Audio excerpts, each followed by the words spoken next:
What is isekai reincarnation? This is the first question we're faced with, and the answer is relatively simple. It's when a person from one world enters a new world after death. It means to get a second chance, or to live another life. Our hero wakes up from a bed of flowers within a coffin, looking at his own hand where he asks himself if this is truly his second life. But wait, what the heck is going on here? He was a zombie, wasn't he? This is the story of an unfortunate high schooler who ended up in another world through a twist of fate. Jumping right into it. Two people are about to do the naughty, and the boy tells his girl to just wait a second, but she can't wait any longer. She's going to have to though, as the boy's nose starts to bleed. He has his reasons for it, though he's beating himself up for ruining the perfect atmosphere that he'd painstakingly created. He had finally gotten Senpai Momoka to invite him to her own place. She used to go to the same school as him, and now she was a college student. He had been staring at her the whole time, and she had indeed noticed it from the beginning. She says with a cheeky voice that her house is nearby, so did he want to skip the after party? And so they did. Now, after the nosebleed, Momoka was going to take a shower, while Ugi, our protagonist, stopped his nosebleed. He ended up coming to her house, but she was definitely just toying with him and she said she had a boyfriend. But if someone cute like her was his first time, it was his wish. He wouldn't mind dying tomorrow from it. About that. Seems like her boyfriend isn't too keen on his girl toying around with other people, and he's killed her in the shower. He rushes Ugi with a knife from the get-go and stabs him repeatedly until he's dead. With the knife in his stomach, he regrets dying early in this life, before he's had a chance to do naughty with a girl. He was so close, and there's no way he should be denied like this. God, Buddha, even a demon was fine. He wanted to help. He did not want to die like this. Someone asks him if he really wants to live that badly, and he asks them who they are. This mysterious man says that he sensed a strong lingering regret. That was indeed Ugi, and he's told that it's impossible to return his body to its original state. That's why Ugi needed to make a choice. Would he face death as he was, or would he choose to live life as someone else? A second life as a different person. He would take it. A shining light appears before him just as the mystery man is trying to explain where he's going. But Ugi, being the dumb teenager he is, doesn't stop to listen to the explanation. He goes straight towards the light. The mystery man begs him to stop and listen, as the body he'd be entering is too late. Ugi wakes up in the body of the hero, someone who has finally been revived. There were cheers and such all around, people saying that it was a miracle, and to think that the resurrection would succeed. With this, humanity was saved. What was this place? More importantly, he died. What was with the celebratory mood, with people even crying? The handsome guy had said before he left that the body Ugi would be entering was his. The hero, Edmund, who I will still refer to as Ugi for simplicity. A second life was indeed granted to him, but not in the same way that he expected. No matter how you look at it, he was still a zombie. This takes everyone around him by storm, and a long-nailed hand clamps over his mouth. A woman ordering him not to say anything unnecessary. The king, his majesty, is told that the hero is confused. May they let him rest in the back? That wasn't a problem. Raising the dead was apparently a noble cause in this world. But what was this situation? Within the back room, Ugi is allowed to speak aloud. The woman introduces herself as Hekate, a magician, and she was the one that resurrected the hero. There were many things that Ugi wanted to ask, but the most important one was who was the girl with a rope in her mouth. She tried to bite her tongue, so Hekate had to restrain her. It's not a problem even if she did though. The girl has the rope removed from her mouth, saying that her name wasn't Ophelia, and asking what this place was. She was a proper Japanese person. Could it be that the girl was the same as Ugi? Indeed, that's the way it seems. Hekate says that as the one who resurrected both of them, she understands that the one inside those bodies is not the original person. She wanted to hear both of their stories for the time being. Hekate wondered who she was bringing. She didn't expect it to be someone from another world, that was for darn sure. Anyhow, Hekate would address things in order. First off, this world was one where swords and magic reigned supreme, but it was on the brink of ruin thanks in large part to the Demon Lord. Typical stuff so far, until we're told that the party who went to defeat this Demon Lord was utterly annihilated. Hekate was ordered to resurrect the heroes that they were able to retrieve.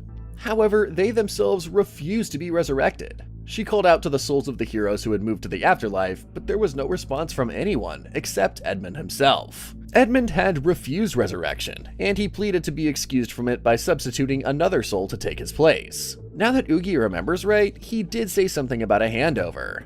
He should have listened more.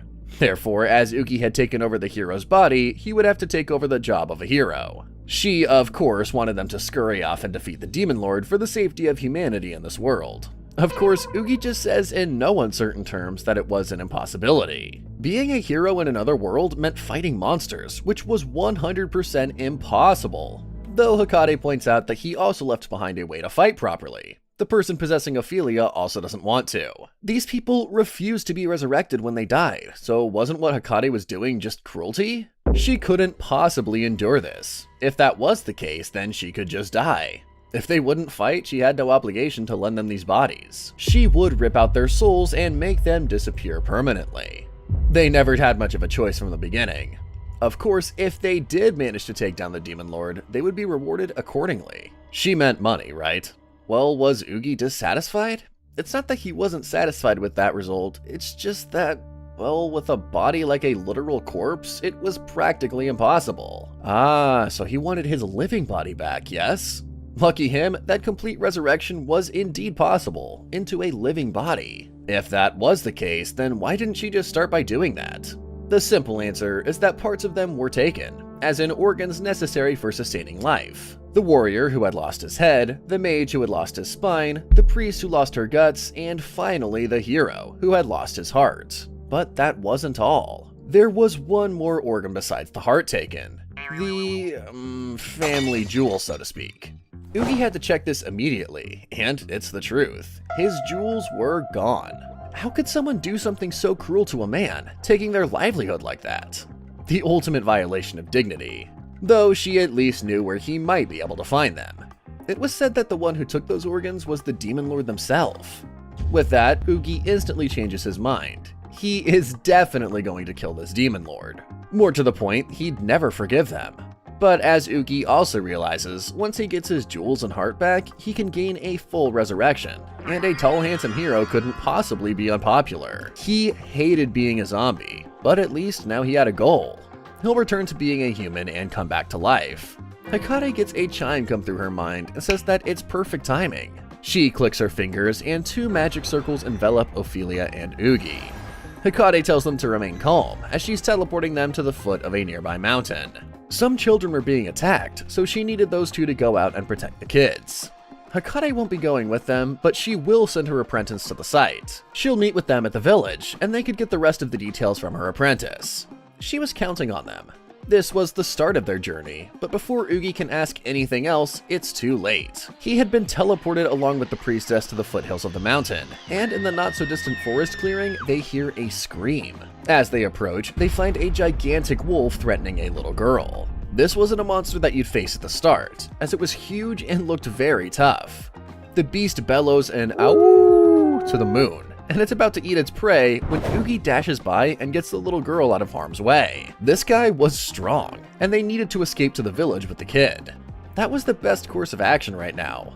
But before he can, Ugi calls out to Ophelia and notices that she's basically passed out. Ugi has to dodge the ferocious jaws of the beast that tries to swallow him and the child whole, and he slams into a tree because of his efforts. Maybe it's because he's a zombie, but it didn't hurt nearly as much as he thought it would. He has to dodge again and again, knowing that if he gets eaten, he's dead for real. Just then, Hikari speaks through the device lodged in his head. It's a communication device, among other things. She says that even if it's temporary, he is still in the body of a hero. Even if he was a complete amateur, he won't lose to beasts near here. Even if she says that though, he doesn't know the first thing about how to fight. The good thing is that the hero left one behind for him. The switch is the stake that's lodged into his head, the device. If he pulls it out, he can fight just like the hero. And wait, she wasn't done explaining yet. Being completely out of time, he pulls out the stake and his eyes go black, one rolling back into his head. With one hit, he knocks the wolf back, breaking some of its teeth in the process. This power was incredible. The wolf catches itself on the floor with its massive paws, and with a mangled mouth, it dashes towards the hero again to try and claim its meal. He can now fight though, and with a single movement, he cuts off the beast's head, making its decapitated body fall to the ground. But there was a catch to this amount of power, as there always is. The girl wakes up and asks who he is, only to see the hero's jaws open towards her, ready to gobble her up like the giant wolf. But he doesn't get that far, because Ophelia grabs him from behind, asking him what he's doing. She orders the girls to run away as Ugi looks back at the person who stole his meal, saying in no uncertain terms that he'd kill her. Hekate tries to keep holding him down. It was a really bad habit of his to not listen to explanations. There's no way to become a hero risk-free. The head stake also serves as a form of control for him. If he released the hero's power for too long, there was a form of recoil. A hunger for flesh. The hero would revert to a true zombie. Ophelia just needed to remain calm and drive the stake back into his head, as right now she was the only one who could. She does as she's told and Ugi collapses. We skip to a bit later and he wakes up slowly, wondering what he was doing. He was about to have his first time with Momoka before he died. But then, what is this feeling? It feels soft and cold as ice. That feeling he's describing was Ophelia giving him a kiss. Once he wakes up, he scrambles back, asking what she was doing to him. Thank the gods he was finally up. Hekate thought that performing CPR on a zombie was entirely meaningless, but it still managed to wake him up somehow, so maybe it wasn't so fruitless after all. He finally came back to his senses. Seems like our man has finally had his first kiss, albeit as a zombie. A girl hiding in the trees wonders why the village was so noisy, and she looks down at the scene of a crying child hugging her mother tight. Something must have happened. Back in the forest, Ugi and Ophelia wonder if that child they saved managed to make it back home safely. They should head to the village to check. Ophelia doesn't think that they would get lost, but they may be injured in the worst case scenario. One small problem though is that Ugi couldn't stand up. Not to worry, she could carry him. Although she does it in a really embarrassing way, a princess carry. Ophelia starts crying again because she feels like she did something wrong, and Ugi has to calm her down. It's not that bad, but there was a certain something to the left of his head. Even more so, Ophelia was really cute, and his first kiss was with her. Skipping forward a bit, Ugi asks if calling him the hero was a bit too formal. Using polite speech like that must have been quite tiring to her. He reintroduces himself as Ugi Arikawa, and the body's name was Edmund. The priest's body was apparently named Apheret, but all still referred to them as Ophelia for simplicity. Though the girl within her body has a nasty flashback to something that she doesn't want to remember, and she says just the name priest was fine. She was used to speaking formally, so it was easier on her than the alternative. Anyhow, they run into the village not long afterwards, and notice that it's kind of noisy near the place. They did save one of the villagers, so that was to be expected. Maybe the villagers were throwing a feast to show their gratitude? His stupidity really shows here, at least until an arrow implants itself next to them in a tree. Gratitude my behind, these villagers think that this was a demon who disguised itself as the hero. To think that they would lure one of the villagers' daughters into the forest to try and eat her. He would never be forgiven.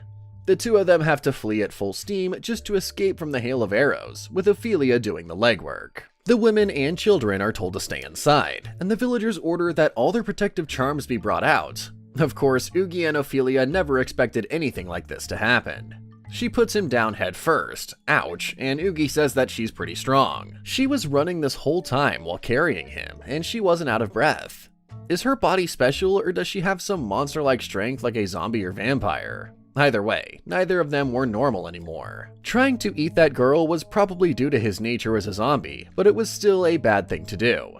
At the time, he had practically become hunger itself. It felt like there was a hole in his stomach and his sides had been pulled out. A primal, fierce hunger. He was completely overwhelmed within an instant. He's more of a monster than a hero. He was unconscious and didn't see it, but if he pulls out this stake, he can fight. An ability left behind from when the hero was alive. Hekate had said to listen to her explanation, but she's the one who didn't explain enough in the first place. Even their attempts to contact her had no response since then. Ophelia also thinks that the situation was bad, as Hekate had said that she'd meet with them in the village. What were they supposed to do now that they couldn't enter the village? First, they had to run for their lives from the second giant tiger which peeks around the trees. Here we go again. Though it appears from the villagers' words, the ones about bringing out all the charms, that demons in this world were normal. This world was way too hard if that were the case. However, if it was for that specific purpose of getting his heart and life back, then he'd do it. He knows that he was conscious for the first few seconds of the stake being taken out, so he just had to beat this thing in that time. 5 seconds was all he had. Using his sword to make an uppercut right through the beast's jaw, it has absolutely no effect. Neither does the sideswipe across its matted fur and skin. Why didn't it cut? Well, that part is simple at least. You no longer have a sword. Pun intended. It had gotten damaged in the first battle. Very well then, he'd settle this with his darn fists. One much all it takes to do the same thing to this beast as the first one. But right before his timer for going feral runs out, Oogie manages to slam the stake back into his head with a jolt. He had just barely made it, but he couldn't let his guard down just yet. The beastie was still kicking, and despite having many parts of its muzzle crunched earlier, it still has many sharp teeth willing to rip him to shreds. Out of nowhere, there comes a bolt of magic named Wind Spear. It crashes right into the monster's face and pierces through it. The person who cast it was not happy to have to use such a precious magic stone on a weakling like this. She only did it because her master said to help them. Who was this sassy little beast girl? And more to the point, cute beast girls like her existed within this world? She's not pleased to hear this, but before anything else can happen, Ophelia warns the newcomer that she has a beast right behind her. Third time's a charm. Using a skill called Severance, the beast meanders off like it had seen nothing. It won't be able to perceive them for a while thanks to that skill, so they should be safe for the time being. The girl is thanked for saving them by Ophelia, who thought their journey would be over in only a few short hours. Though her cage is rattled and she's unpleased that Oogie wasn't able to fend for himself like the veteran adventurer he was supposed to be, the girl introduces herself as Garantia. I'll name her Tia for short. She was, as you might have guessed, Hakare's apprentice. Didn't they hear about her in the village? Not quite, since they haven't been there yet. Since they could understand, Tia wanted to see their statuses. Of course, the two of them are confused, and she repeats herself. It may have been something embarrassing, but it was necessary, right? They don't want to catch her the second time around either, and Tia gets the point that they don't know what a status window is. Since it was her job to support them, shouldn't Tia be explaining this kind of stuff to them? She finds Ophelia's tone very irritating. Tia opens her status window, which the both of them can see in the shape of a board. If you just say status open, it would appear like this. It shows you your power, skills, and other abilities. That, and it would also show you your abnormal conditions and curses you weren't aware of. This was something that adventurers check regularly. Of course, it also shows you your feelings along with everything else. And poor Tia embarrasses herself by forgetting this fact. But forget about Tia. She wanted to see theirs as well. Ophelia does as she's told and opens her status board, revealing all the prayers and such that she has available. Prayer activated holy magic, high healing, purification, and even curse removal. All of these were extremely high-level skills, which she had inherited from the original priestess in that body. Honestly, Tia was relieved, as having Ophelia traveling with them would make the journey far less daunting. Though there was something weird about Oogie's status board. It was covered in blood. Is it because he's an undead? No, that wouldn't make any sense, as Ophelia's status was normal. What were these unreadable characters? It's called Japanese, and that was his name. Were there any useful combat skills within here, though? Well, he is a masterful cook, if that helps. After getting punched across the face, Tia tells him that no, that doesn't help within the slightest. He didn't understand the responsibility of being the hero at all. Even now, the Demon Lord's army was advancing, but there was one part of his scroll that seems readable. Under equipment slots and weaponry, there was a holy sword currently equipped. Finally, something that sounds hero-like. It would seem that the special equipment carried over to them too. But where was this holy sword if it was equipped? Could it be invisible to idiots? No, it's here all right. Right here. Inside his body. Tia digs her hand deep into Oogie's abdomen, crawling around inside him for something that may be there. His insides were cold and wet with zombie blood, and it hurt so much that he couldn't think straight. But just as Tia pulls out her hand, we see some form of a miracle come about. His blood returns to the body. The sword must be preserving his blood after it's drawn. Must be another special effect. This tiny little thing, much like the person holding it, was the holy sword that had merged with Edmund's flesh and blood. Its name was Chillblood. So you're telling me that this thing is the mighty weapon meant to defeat the Demon Lord? As Oogie correctly summarizes, you may as well call it the Holy Letter Opener. Was it really true that Edmund beat actual monsters with this supposed blade? Tia then asks if they have the actual memories that should come with these bodies, and both say that, aside from reading the letters of this world, no. They got nothing. Tia had a feeling that this may occur, but Ophelia did remember something of use. She can clearly recall something about a wall of flames. This cremation wall, as they refer to it for convenience. It was very sudden when it happened. In the west, where a demon lord rules, a pillar of fire as tall as a mountain rose. That pillar of fire extended north and south, drawing a single line across the world. An enormous wall made entirely of flames. No matter what was tried, they couldn't put out the fire, nor even weaken it. Moreover, that fire eventually started to move too. From the western end of the continent eastward, it slowly started moving and cremating everything within its path. This world was slowly being cremated alive by the Demon Lord. But on the brink of ruin, the nation's greatest mage made a prophecy. A hero who will slay this Demon Lord from the flames would be born. That hero was Edmund, and Oogie was the hero who inherited his role. Doesn't that mean if he fails, this world would be destroyed? Exactly. Quite the heavy burden. That's why he needed to defeat the Demon Lord, or they were all dead. Consensus, you're all dead. There was no way Tia could take them out to the Demon Lord's territory as they were now. They have the responsibility, yeah, we get it. Point is, there's a dungeon nearby. It can be their tutorial of sorts. The two of them needed to conquer this on their own. The entrance was small and newly formed, and the monsters were all weak, and by all accounts, this was the perfect place to do some hero training. Ophelia finds the glittering ceiling beautiful, as it's laden with crystals all the way through. Meanwhile, Tia takes out a tool for measuring miasma. She was checking just in case. It was a new weapon, so it was still very weak. The density of it was directly proportional to how dangerous the dungeon was. So it's a type of poison? Correct. Toxic to the human body if you're exposed for too long, but adventurers can build up a tolerance to it. But for magic beasts and demons, it was the same as normal air. Speaking of which, here they come now. At first, it seems like quite a harmless little monster, but the grotesque transformation comes very quickly. It may have been small, but it was still a powerful magic beast. Even most villagers could handle these guys, though they did have a nasty tendency to kill and eat lost children. Another one comes out of the woodwork, and Oogie takes his so-called holy blade and slashes the creature across its cheek. He did something to it at least, but he still needed to be ready to dodge. He does so with great haste, and his bones in the leg break afterwards.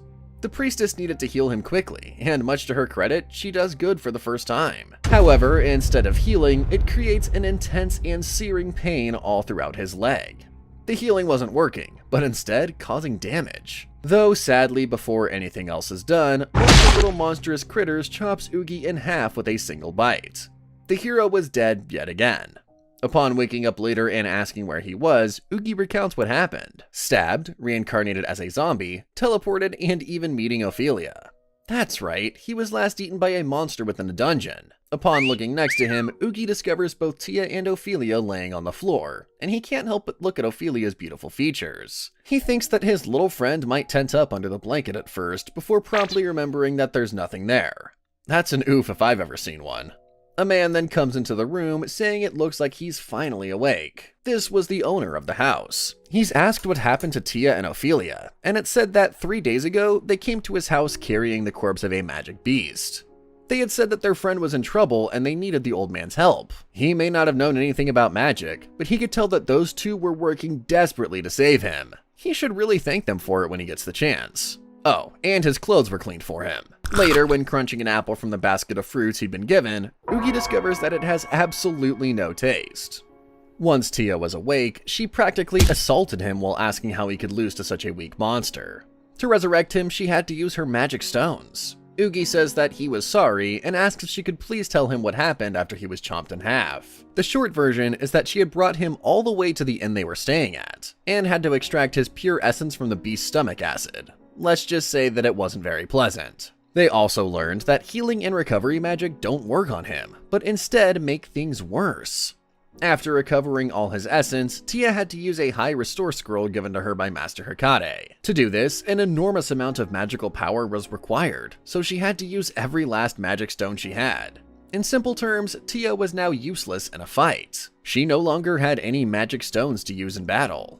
So basically, in the next battle, there won't be any help, nor would there be any resurrection if he failed. That was a direct game over.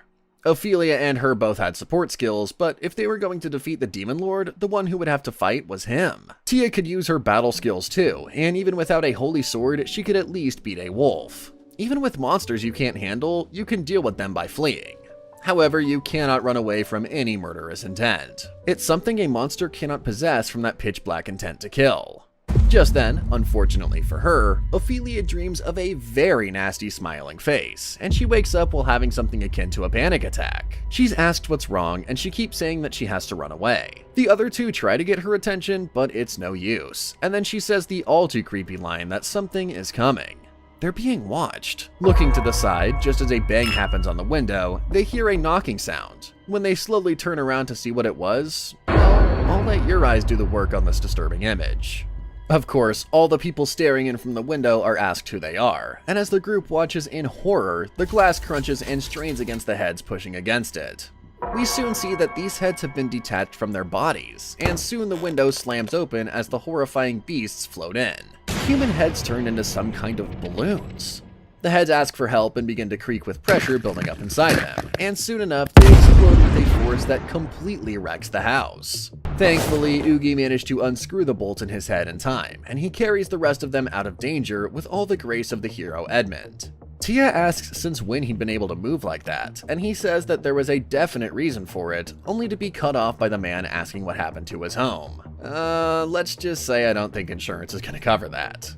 Tia knows something about this, and she reveals that she'd heard stories about a similar case, though it didn't happen in a village that time. All of the guild staff on the branch of the Adventurers Guild furthest in the west had been turned into these things, and upon looking out at the village, it seems like the whole village had been turned into these monstrosities. Just as they're watching, the balloons float effortlessly within the bobbing winds, and a cry goes out into the night.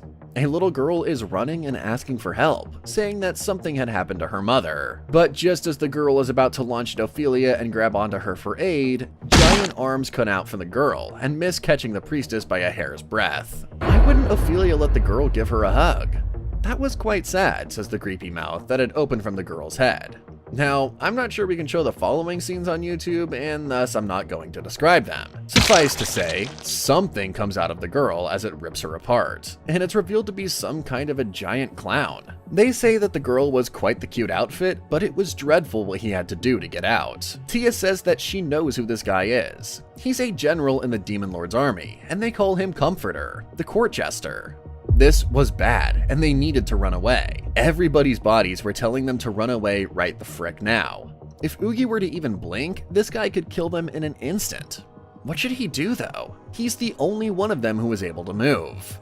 Suddenly, the clown vanishes and has picked up Ophelia, saying what a cute young lady she was. Nobody had even seen him move, and as he pardons his intrusion, he sticks his nasty fingers within her mouth, probably planning to crawl inside like that little girl from before. Her throat and mouth begin to rip open, and Tia rushes forward to tell him to let Ophelia go. Unfortunately, the clown is one step ahead of her, and Tia is chopped in half then and there. The clown wants to play with the cute young lady, not this little beast girl. The stake comes out of Oogie's head in an instant, and he goes on the offensive against this clown. But one shot later, and his brains and flesh are blown out by a single shot.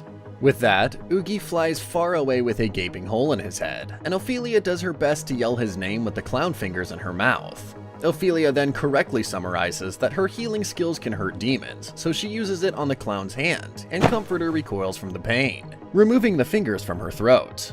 Tia is lying there, chopped in half, while Ophelia rushes over to her, almost fainting from the sight. She slaps her cheeks together to get her head back in the game, and pulls the lower half of the corpse closer to the upper. With her hands bloodied, she begins to pray with Ophelia's master skill, and little particles of light gather to stitch the two halves back together.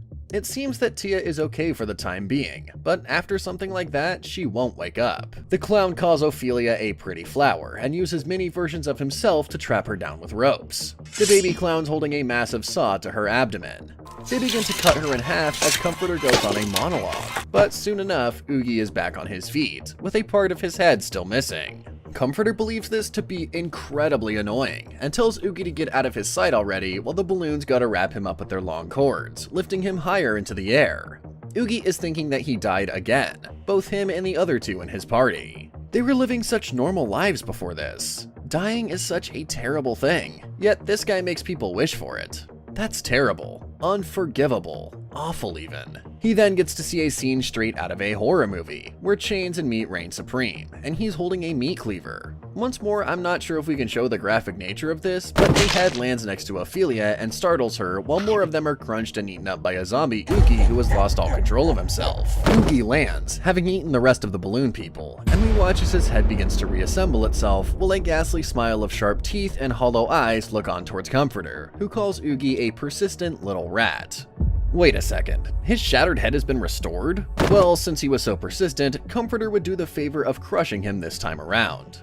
A loud boom echoes through the area as the two of them collide. Only Oogie has dodged the attack. He sends the clown flying across the village with a single kick.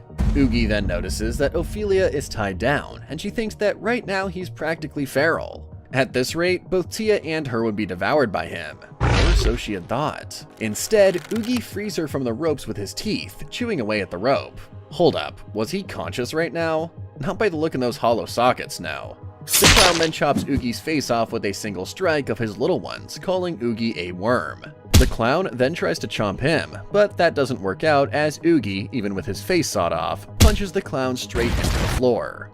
Comforter doesn't understand what's going on. He heard that the hero had been revived as an undead. There was something strange going on here. Zombies, ghouls, even vampires, who all have that vitality that undead share together, would all be dead after destroying the head like Oogie had his cut off. But lo and behold, he was here stitching himself back together. How could he beat something as ungodly as this? Well, Comforter had planned to relax today. However, he now has to get serious and fight for his life. He would remove Oogie from this world yet again and cloud that person's face. Meanwhile, Oogie knows that he can't eat this one yet. It's not ready yet. First, he needs to butcher the meat. Chill blood emerges from his palm and begins to change shape. It was time to eat. While Ophelia heals herself with magical powers, she looks over towards the brewing battle between Oogie and Comforter, only to see that the blade had completely changed shape. Oogie makes a dash for the big clown, and with a single strike, Comforter is pushed back. His skin was like steel, yet he was still being cut by the divine blade. He tells Oogie not to get full of himself and releases plenty of field mouse saw blades. Oogie does manage to deflect quite a few of them, but Comforter wonders if he'd be able to regenerate from being turned to ground meat.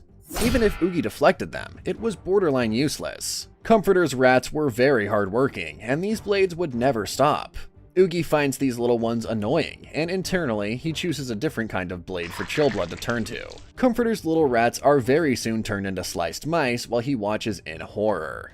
He knows that he needs to restore his arms quickly, but it's too late. He was too slow. Comforter is kicked up into the air by Oogie, and as the hero leaps up to finish him off, the blade changes shape to a skinning knife. Not only was Oogie a different person, but he was an outright monster in this form. Comforter falls from his demonic grace to the floor, having been defeated. Just what the heck did those humans bring back from beyond the grave? The next form Chillblood takes is that of a gigantic meat cleaver, and its impact is more than enough to finish off this nasty clown. Meanwhile, a long ways across the world, the real Comforter is asked what's wrong. Wasn't Ophelia his type? Well, yes, but the clone that was supposed to bring her to him was eaten. He was supposed to finally get a new costume. That darn hero, he'd be cut to pieces and thrown to the cremation wall. Waking up in a room full of people without heads, Oogie looks on as someone is eating at the table in front of him. He asks where he is, and if the person at the table is listening to him. Instead, he's continuing to eat away, and as Oogie gets closer, he asks what the guy is eating. Him, that's what. Oogie wakes up in a panic, seeing that it's just a dream. It was quite scary though, a total nightmare. He then notices that he can't move his arms, nor open his mouth, which has been taped shut. Oogie had been entirely restrained and was being transported in a wagon. Thinking it's kidnapping, he looks to his side and sees Tia safe and sound, although passed out. A voice says that the one-eyed girl and the old guy were in the back. Oogie is told politely that he's alive because they had brought him here. Outside, beastly roars are going off like sirens, and the guy untapes Oogie's mouth, saying he's the type of person who can relax without putting in their all. Pardon the noise, but they were passing through monkey beast territory. The man introduces himself as Antonio, saying that he's the captain of the transport guild of Shylock that was running this carriage. Oogie introduces himself as Edmund, the hero, and Antonio says that they had found all three of them collapsed when passing through the village. Besides them, was there anyone else? No, sadly. Only an elderly man who managed to survive the chaos that ensued. But what about that clown? There was no way that he just let them escape. Oogie can't remember what happened in that fight, clearly. Probably because he got his head blown off. After some light joking around about his sacred sword being missing, not Chillblood, the other one, Antonio says that there's the possibility that by the time they arrived, a monster disguised themselves as the hero. Personally, Antonio did believe he was innocent, but for his peace of mind, Oogie needs to open up his status window. Another voice chimes that he should stop whining and get it out, a woman referred to as Tosca. Oogie is pinned to the wall by the throat and told that his skin is ice cold. Did he stitch it together after peeling it off the hero? Skinning is what the monsters are good at, right? The status board was the only absolute truth. He's to show it right here and now, or he'd die as a vermin against humanity. Once his status is opened and revealed to be blood-soaked, Tosca decides then and there that he's not worth saving. She slices down with her blade, much to Antonio's displeasure. And it stops just before his face. Tosca's arm is being held by a piece of cloth. So Tia was awake after all, huh? The little beast girl tells her that he's the hero of prophecy, and asks how Tosca plans to kill the demon lord if they kill him. Assaulting Ugi was the same as rebelling against his nation. Given that they had testimony from someone working for the state, as told by the high-end magic item used by Tia, they shouldn't do anything rash. However, Tosca just calls it a laughable waste of money on an inferior race. Was the mage who entrusted this to her out of their minds? She'd have Tosca know that this mage's prophecies have saved thousands of people. But just then, Tia is lifted from the floor by her hair, and asked if she's one of the survivors of Eternity. Even Hekate couldn't heal the scar on her face because it was from a ceremonial blade. It was proof that she was a murderer. Ugi asks what she's talking about, and Tosca is happy to enlighten him that beastmen are cunning and filthy creatures. They'll betray anyone without batting an eye if it saves their own filthy skin. Sounds like blatant racism to me, Chief. Tosca then calls her a parent killer, and Tia has to hold back her tears. Tosca then has the audacity to say that Tia dare start crying and dirtying her floor. With that, the threads binding Ugi break as his powers activate, and Tosca reaches for her blade. Too slow. She tells Ugi to let go, but instead of obeying, he tells her that she will apologize to Tia for everything that was said, as every bit of it was nothing but lies. Suddenly, she shouldn't shake him off, and his presence was overwhelming. Antonio apologizes in Tosca's stead and orders her to do the same. Ugi boldly states that the reason Tia was crying was because Tosca looked down on her, but since he'd met little Tia, she'd done nothing except do her hardest to help him. Seeing such a sweet girl be bullied like that right in front of his eyes made him furious. Tia says that this was enough while holding on to him. Antonio, all the while, is wondering how he got out of those restraints. It was an item made specifically to transport dangerous criminals. It seals both magic and skills at once. Another voice chimes in from the roof of the cart that they had to deal with all those apes themselves. They would also be arriving soon, so Captain Antonio needed to prepare their entry permit. Ugi asks where they're headed, a place that was an intermediary city for adventurers. Finally, being in another city, both Ugi and Ophelia look around in wonder, seeing the sight of another world. They could leave the paperwork for what happened in that village, as well as aid for the old man, to the Shylock people. If the three heroes needed anything else, they'd be at the guild hall. Or not, since Antonio is dragged away by the arms to the Spirit Peak. Must be a bar or something. It was about time that they got a nice warm bed, a fluffy futon after so long. Tia tries to chastise them, but before she can, Hekate's voice comes through the communication device. Hekate is asked if she's okay being awake during the day, and she says that this much was no problem. Had she been watching them the entire time? Well, yes, she's had their location, but the communication had been unstable for quite some time. Were they engaged in combat perchance? One presumably lengthy explanation later, and Hekate has a grasp on the situation. To think that they would encounter the Jester and that he could come down to this side of the wall. Monsters like that normally can't leave the heart of the Demon Lord's domain. In this land where the miasma is thin, they would barely be able to breathe, much less fight. The monsters who reached a certain caliber normally wouldn't breathe without miasma, just as humans couldn't breathe without air. It would be roughly like holding your breath and diving into the ocean. Ugi then asks how far along the cremation wall is. He's told that this continent was mainly dominated by two great nations, Lakespear to the east and Arikia to the west. It's now believed that with Arikia swallowed whole, a quarter of this continent has become territory of the Demon Lord. You heard that right, a quarter of the entire continent. Many had died in the process of trying to stop the cremation wall, but there were other things too. The miasma around the wall is poison, and it drives beasts of all kinds mad, turning them into ferocious flesh-eating monsters. As the cremation wall slowly spreads across the continent, dungeons become more active, and beasts become more and more dangerous. The closer one is to the cremation wall, the more skilled you need to be to handle the dangers that accompany it. That is why they need to stop this foul magic at all costs. By the way, was there anything wrong with Ugi's body so far? Well, he had no sense of taste, no sense of pain, and he was completely lacking in the essential parts that made him a man. For his situation, that was about standard. Oof. As for the priest Ophelia, she had a little in the way of senses. Oh, but let's not forget that Ugi was able to use his power without even touching the stake. Hikade ponders for a second before saying that it's very unlikely his soul and body have started to become attuned. There were many attempts in the past to place a different soul into a body, however nobody had even come close to a success. Many studies and research papers had been pushed on the subject, but it's all still theories in the end. Even if the vessel were a completely pure fetus, is that ethical? The answer is no, but Ugi was different, as Hikade had reinforced his body with her black threads. Simply put, she had stitched up his entire body using ultra-fine black threads imbued with her magic power. They were even finer than capillaries, and were woven through every inch of his body for the purpose of reinforcing and holding it together. Though Ugi still needed to be careful around fire and strong acids. Her threads can't hold him together if he's turned to ash. Also, as for Ophelia, she was a different kind of undead. There was no real precedent when it came to raising the dead. However, there was one giant catch. Normally, for an undead to use holy magic, it should be impossible. It would be like setting fire to ice. The holy attribute was used to slay the undead, not heal them.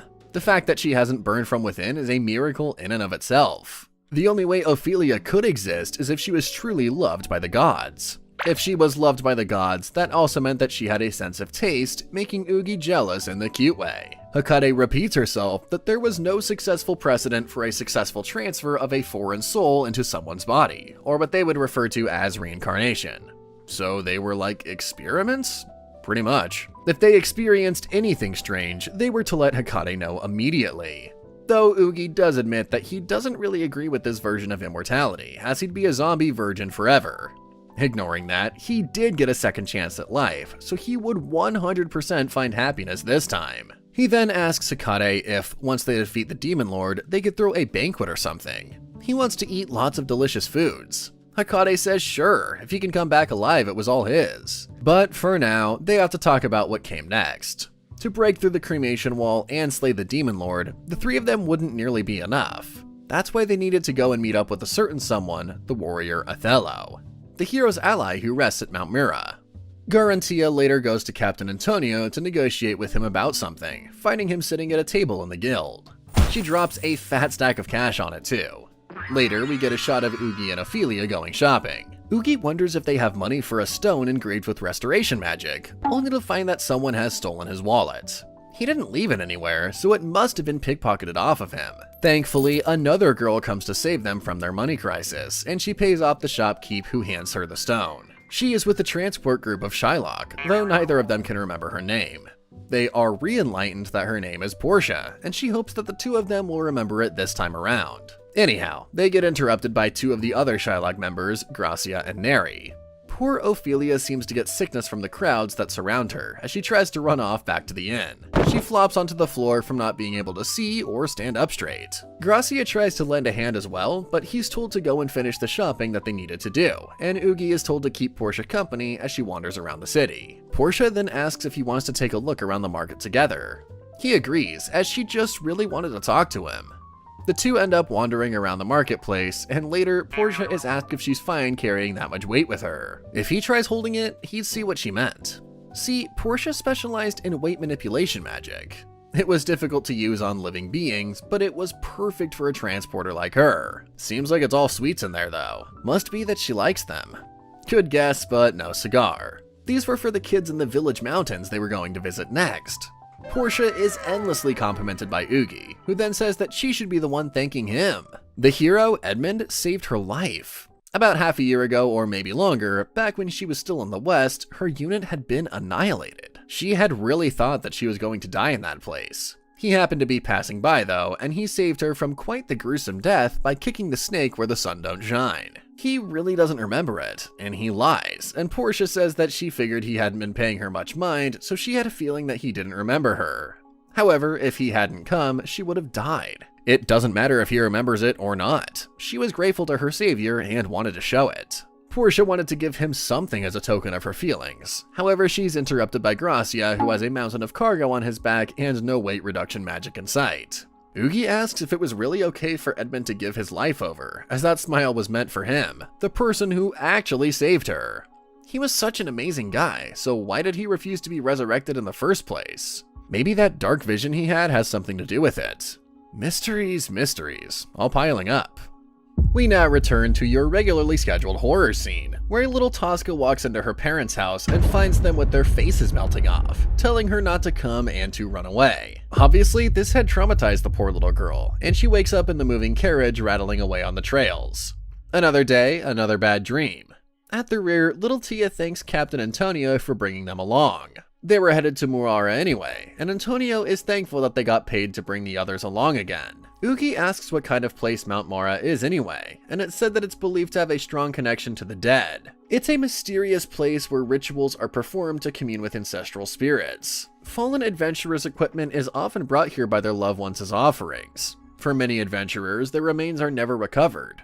Weapons, rings, notebooks, anything really. It's all often brought here to the mountain village as offerings. It almost sounds like a cult that specializes in the dead, which was creepy as heck already. In the depths of the mountain village lies the Mora Shrine, where the warrior Othello is enshrined. Master Hikade said that Othello's connection between his soul and body was weak, but if the hero and priestess approach the shrine, his soul might just respond. If that does happen, is there maybe a possibility that he'd be brought back to life? If he learned that his friends' bodies were possessed by other worlders, he'd be pretty shocked. Poor Ophelia breaks this up by getting motion sickness midway through the carriage ride. They have to stop for a while just for her, and while Tosca does call her a hassle like the little devil she is, Portia is very quick to say not to worry about it. Everything was fine. She even offers her some water from a gourd. Tosca is rude again and gets her cheek pinched to the point that it goes red. Tia says that they could be dropped off right here as the village wasn't that far. They could walk the rest of the way. But didn't they have work of their own to do in the village? Yes, but they needed to shake off the dizziness from poor Ophelia. What about Portia though? She had something to give the hero, so while they were stopped, the two of them could take their time and talk. Yeah, no, she's too embarrassed for that. Portia then promises to give it to Ugi when they get to the village, and he'd look forward to it. But before much of anything can be said once the horses leave, Ophelia points out that there's a giant friggin' mushroom growing out of Ugi's head. Obligatory rock and stone reference. Obviously, Ugi doesn't believe them at first. But once he reaches up to see for himself, it's true. There really is a mushroom growing out of his head. Now, I'm not sure if we can show what happens to Garanitia's finger because it's a bit gross, but let's just say the mushrooms seem to like the both of them. They especially like Ugi, given how they grow out of the side of his face like wildfire. Tia says to get ready as they were under attack. This was magic at play. Ugi brings out Chillblood to try cutting the mushrooms off, but it's no use. They regrow at a rate of knots, and his body was beginning to unravel. Though Tia notices that the healing spell Ophelia used on her finger killed the mushroom, meaning they were weak to the holy attributes. She needed to use it on Ugi, even if it stung like a mother trucker. She carefully adjusts the power of the spell to not kill him, and he says that it's okay. She can continue using it on him because the mushrooms are actually dying. While those two are preoccupied, Tia looks around for where the enemy is coming from as she couldn't sense them at all. What was done to them in the first place? That mushroom that entered her had to come from somewhere. Though, as she passes by a certain flower, her miasma detector gives off a jingle. There's small traces of the stuff on this mountain. In fact, as she follows the trail, it only gets stronger and stronger. Her detector eventually chimes loud enough to alert her that this entire field of flowers were emitting miasma. If these flowers were already covering the entire mountain, then this could turn out to be real nasty real quick. The village and the mausoleum were in danger, and the transport team that went ahead was also in severe trouble. But where was the enemy? If they had already destroyed the village before the heroes had got here, that meant the only thing waiting ahead was a sea of corpses. Ugi is told to hold up a second and not move, as his body is still recovering from the healing magic used on it. That's a bit ironic. But he says that he can move his arms and legs, plus Ophelia's power could save everyone. Thus they needed to practice leg day and make haste. If they hurry, they might be able to save some of the people in the village, especially the kids that Portia is now walking up to. She apologizes for keeping them all waiting and asks if they've been good little munchkins. The children turn toward her with big smiles, wearing beautiful crowns of those flowers. Uh-oh. This isn't going to end well. The children were very happy to see Portia, as they'd apparently been waiting for her all this time. She asks if they made those flower crowns by themselves, and the answer is yes. They wanted to give it to her, but unfortunately for them, Portia is already onto her little tricks. She apologizes and slams all three of the children around her into the ground using weight manipulation magic. They can't seem to fathom what's going on until she tells them, and Antonio puts a hand on her shoulder. He knows that these flowers are suspicious. Not only are these flowers dangerous as all heck, but they were growing from the little girls' heads. It's quite possible that these flowers had already reached the brains of the girls and seized control. There's no telling what would happen if they tried to remove them. Unfortunately for them though, the rest of the villagers have all caught on to them, and they're all wearing those creepy flower crowns this time around. Antonio gets his fists ready, knowing that the whole village was already infected. Nobody here wanted to kill anybody they knew, but they didn't have much of a choice in the matter if these guys decided to attack. Tosca then points out a smoke signal. Maybe people were still surviving somehow there. They eventually manage to make it there, and inside, people are praying for God to save them and the warrior Othello to awaken. It was no use though. The door wouldn't hold much longer, but while the people on the outside do attempt to brute force their way in, they're stopped dead, quite literally, by Antonio and his crew. He tells them quickly to get on the carriage, as they were getting out of here. The priests start to hurry, as they don't have much time before those infected people come back. But the priests want to bring the coffin with them. It was what those people were after, holding the body of the great warrior Othello. Captain Antonio decides to take it with them. As they left it behind, he had a bad feeling something atrocious would happen. Besides, the warrior is also one of Tosca's enemies. They should return to the city and report what happened there. But what about the villagers? They couldn't do anything about them. Obviously, they didn't want to have to kill them. Wait a second, why did a giant mushroom appear before them? No, not just a giant mushroom, but a person as well. Something was definitely wrong with this guy though. Neri quickly tries to run them over, but she fails and the horses are impaled by some kind of tree spikes. It's not like this guy wanted to kill all of them, but this place had already become his garden. It'd be a problem if they escaped. If you hadn't guessed it by now, this was the demon general named the Gardener. Antonio and the rest of his guys were quick to escape the cart though, as the rear ramp was down and it was empty. Antonio is swearing as he flees from the area with the coffin and the rest of his crew. What the fresh heck was that guy? Good thing he hadn't caught up to them yet, and if he gave up the chase, that would be perfect. But they didn't escape without injury, as Gracia was wounded. He says bravely that he's not going to die, and that this stupid head killed Neri. He wouldn't let this go unpunished, but they would have to mourn her later. For the moment, they had bigger problems. Should they go back and get the second carriage at the entrance? No. They could also descend the mountain via an off-trail. The coffin wouldn't be a burden with Portia's magic. Speaking of the coffin, it was faintly glowing. One of the priests says that this was a sign of revival. It would seem the kin who can stir Othello's soul were nearby. Kin. Did they mean the hero? The hero, the priestess, and the warrior. If the three of them came together, they might be able to defeat this guy. But while those thoughts were great, they had a lot more to worry about in practice, as a giant tree had come crashing down on them. Above them, the gardener was sending even more sharp-rooted plants down to kill anyone he didn't need. Portia is told to cling to the coffin with Tosca, and both of them brace themselves. Antonio then uses all the strength in his body to yeetus deletus them out of range of the trees, and he orders that they take the coffin and make a run for it. The trees land and block the path back to them, giving the girls no other option. Antonio tells the mushroom man to come down here. Gardner says that he went through all the trouble of surrounding them without killing them. These humans sure did love to play, didn't they? Very well, he'd play with them. For about 5 seconds, a hail of arrows comes the way of the gardener, and he's very quick to put up a barrier of trees to shield himself. Gracia is killed on the spot, while Antonio rushes the gardener, a stone in his mouth. He was sorry to be such a bad man about this, but he was going to make it a double kill with the fire magic stone. But as he cracks it with his teeth, he finds his jaw had fallen off quite quickly, thanks to the gardener's magic decaying it into mushrooms. Well, that's just horrible to look at. The gardener knows that since he didn't need to worry about the coffin, those spores will deal with Antonio the fastest. Since the rest of them didn't have a horse, he could chase them at his leisure. Antonio was practically dead by this point, and the gardener wonders if it was a human trend, double killing yourself and your enemy with a fire magic stone. Meanwhile, farther out in the mountains, Oogie is using his powers to carry both of the girls on his back to the village with great speed. It seems like he can use his power, which is good. But is his hunger okay? Yeah, seems like he got quite used to it. Since that encounter with the jester, he's felt like his strength is surging, like his stomach was full. Just as Hecate had said, he can feel those threads circulating around his body. It's like he could handle this body as well as his original one. Wait, his original? Who was he originally again? No matter, they were approaching the village entrance. Oogie has to ask himself what the heck happened here, as there were clear signs of a struggle. This carriage belonged to the transport team, right? But there was nobody around. They had arrived without knowing the enemy's identity this time, but Oogie does point out that there are children tied up in one of the carriages. The same tags and belts that sealed Oogie were the ones that used to keep them under control. Ophelia at first thinks that these kids are just wearing cute flower crowns, but then she notices that it's actually growing from their heads. This was certainly beyond any normal clerics, except maybe Ophelia herself. They would have to pull out the flowers while she healed them. While they did this, Oogie would have to stay on guard and watch their surroundings. One of the horses then begins speaking to him, and Tia clarifies that they're talking through a magic stone. They probably had a beast tamer in their group.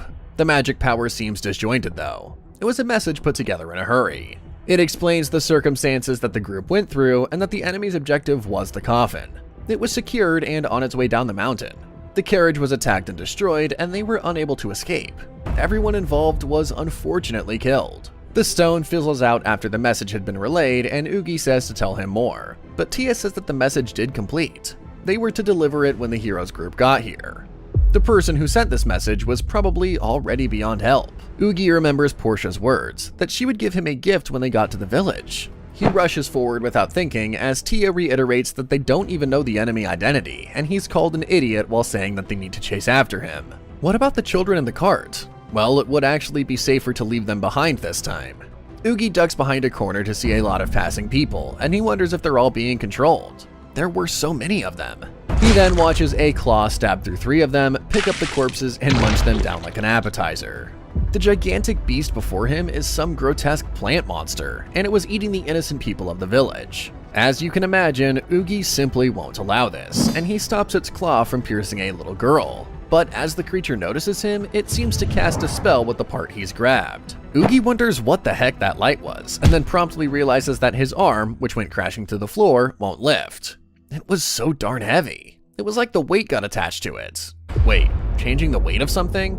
Oh no. As Oogie correctly guesses, by the view he got of her embedded underneath its ugly skin and petals, Portia is the center personality of this ugly creature.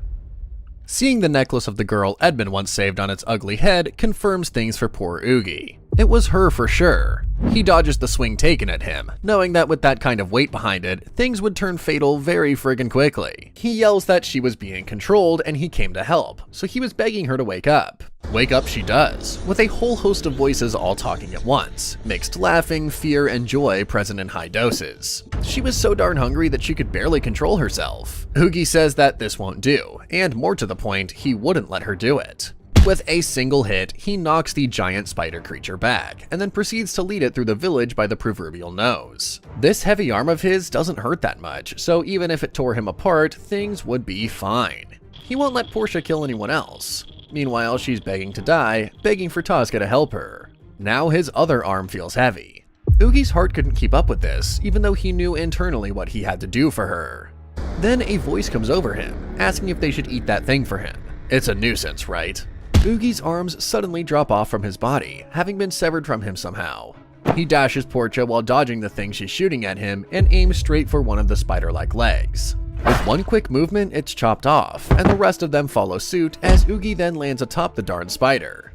He's now right above what remains of Portia's old body, holding Chillblood in his mouth. She knew it. He'd saved her yet again. We see her necklace fly off as she's cut straight through the middle, and later, Tia and Ophelia finally catch up to him. Tia asks if he killed that monster, and says that while she understands his reasoning, he never should have charged ahead by himself. But Ophelia then asks quite a daring question as she clenches her fist staring at him. Who was he? Tia is confused by this, but deep down, Ophelia seemed to know one primal fact. This wasn't Oogie. If that was the case, then where was he?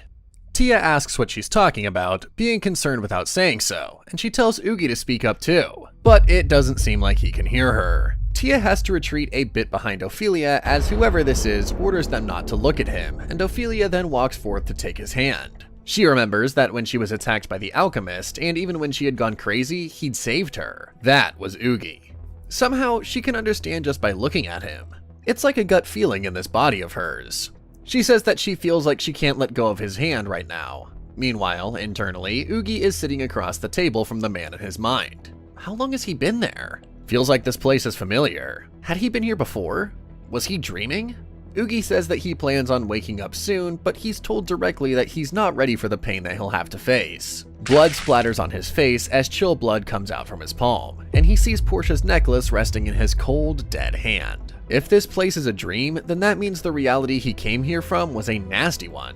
He remembers that he killed Portia. He vomits onto Chillblood, not knowing what else to do in this situation. If the one who reincarnated wasn't him, but someone who was smarter, stronger, and capable of making better decisions. If he were a real hero, could he have saved her before she had to end up like that? The man crouching before him says that thinking about these memories was breaking Oogie. They were painful, weren't they? Hand it over. He'll be able to sink without feeling a thing. If he handed it over, he'd feel better. But right before he can, he notices a small glow on his hand. It felt like someone was holding it. That's right. In the end, Portia, she thanked him for letting her die as herself, rather than the horrific monster she has become. Oogie knows that he has to hold on to these memories. He can't abandon them. Even if it hurts every time he remembers it, even if it makes him want to disappear. He won't throw away all the feelings she left behind. He'll hold on to them and live no matter what. That was too bad. With this, Oogie comes back to reality and falls out of the dream back into his body. He's told that he did his best, and he wipes away the tears streaming from his cheeks. Ophelia prays for poor Portia while Tia asks if Oogie is himself again. He says that he's fine, as he's already done his crying over there. What he has to do now is not let these remaining feelings go to waste. Portia entrusted the people who can still be saved to Oogie. But that person was on the run now, right? How would they even catch up to them at this point? Oh, so they just need to catch up, right? Well, it's a good thing that supporting the two of them was Garantia's role. She would guide them through the shortest route there. Meanwhile, we skip back to Portia and Tosca being at a cliff's edge, knowing that they've completely gone off the descent route. If they dawdled, then the guy from before was going to catch up to them. Portia said that with her magic, she could manipulate their weight to lower the two of them down safely. Tosca has the coffin on her back, while Portia lowers her down, or so she thought. Portia is instead holding her hand, saying that her spell of featherweight should be able to let Tosca cover a lot of distance with this wind. Once her feet touch the ground, her weight would once again be adjusted. But what about Portia? Well, we know the answer to that already. She'd stay behind to hold off the gardener for as long as she could. Of course, Tosca says that she doesn't want her only friend to die, but Portia is aware that she's being a bit selfish here. She's glad that she had time to say goodbye in the end.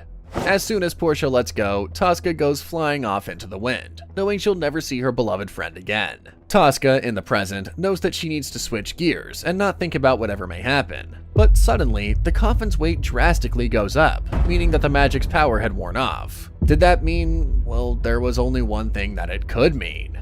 Tosca knows that switching gears and surviving was how you were supposed to honor your fallen comrades. It was an important skill to have. She knew that, but it didn't mean that she could actually pull off something so skillful.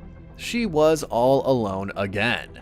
She then notices that the coffin has started to glow once again, and she knows that she has to keep moving. But upon putting her hand down to the floor, searing pain suddenly surges through it, and she pulls back to see her hand all red and burned up. It feels like she'd just gotten branded. It hurt that bad. What the heck was this stuff? The ground was completely covered in it. Did she maybe enter a nest without knowing? No, it couldn't be. She would have seen it a mile away. According to the gardener, they were called Hamora mushrooms. He had cultivated them on this mountain. Touch it and you'll feel intense pain, as if you were being blistered and burned by flames. Eat it and your stomach would burn from the inside out. It had taken him a hot minute to find her location, but he had finally found her, and now she was surrounded by these darn things. Tosca is not pleased that the gardener had hurt her friends, though he says that it was merely self-defense, as they had attacked first. If she had just handed over the coffin, her life would be spared. She didn't stand a chance against him in the end, did she? No, but that didn't stop Tosca from trying her luck and swinging a sword against the gardener. Of course, the blade crumbles away as soon as it hits its metal shears. The gardener tells her not to worry, as the pain would be over in an instant. Tosca screams while crying, knowing her death was imminent. The key word was, as out of nowhere, Oogie comes to punch the demon general across the face, sending him flying. Tosca says that he must be disappointed that she was the one who survived, but instead of giving some cheesy speech, Oogie just hands her the amulet that Portia used to wear. In the end, Portia asked him about Tosca. Oh dear, did Oogie already take care of that kid? What a waste. The gardener had gone to all the trouble of upgrading her to a larger size, but these guys were just really ruthless. The world then begins to shake, as the 5 of them were slowly enclosed in a dome of wood. The gardener saying that he won't let anyone escape. For the sake of his humble wish, Ophelia is then called upon to do her duty, and she says that she'll give it a try. Tia says that Ugi probably knows this already, but this feeling he gave off was similar to the Jester. This was an ally to the demons. Ugi realized this, yet still vowed to take the gardener down. He tries a full frontal assault without hesitation, and the gardener just calls it the enviable vigor of youth while preparing tree spikes. Of course, they're all cut through when they try to attack. Even though he could have dodged them, Ugi chose to move forward and carve a path into whatever was in his way. The gardener could really feel the killing intent towards him from the hero.